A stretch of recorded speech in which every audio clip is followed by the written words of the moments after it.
আমার গুরুত্বপূর্ণ থাকা সত্ত্বেও ওইসব লোক আমার বিনাশের পরিকল্পনা করেছে। আমার সম্পর্কে মিথ্যা বলে ওরা আনন্দ পায়।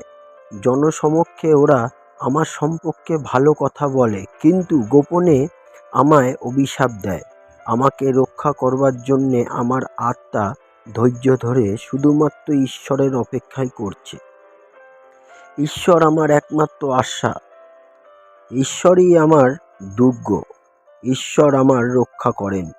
উঁচু পর্বতে ঈশ্বরই আমায় নিরাপদে আশ্রয়স্থল।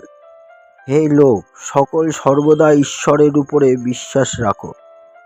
তোমাদের সব সমস্যা ঈশ্বরকে বলো, ঈশ্বরই আমাদের নিরাপদে আশ্রয়স্থল। প্রকৃতপক্ষে লোকজন কোনো সাহায্য করতে পারে না।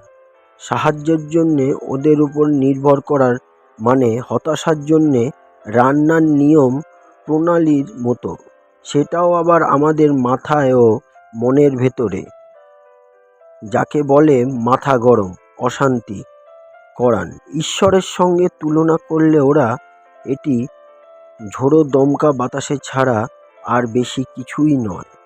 আমাদের অবশ্যই ঈশ্বরকে বিশ্বাস করতে হবে সম্পূর্ণরূপে, তারপর ঈশ্বরের তৈরি মানুষকে, কারণ তারা ওই জগতের দ্বারা অপবিত্রতায় পরিণত হয়েছে।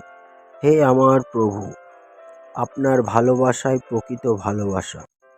লোকে যে কাজ করে তার জন্যে আপনি তাকে পুরস্কার বা শাস্তি দেন।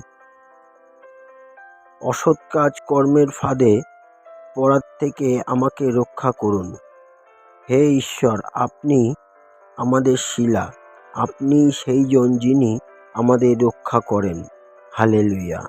বিশ্বাসে আমাদের আগাম ধন্যবাদ রইল। জয় যিশুর জয় হোক। আমেন।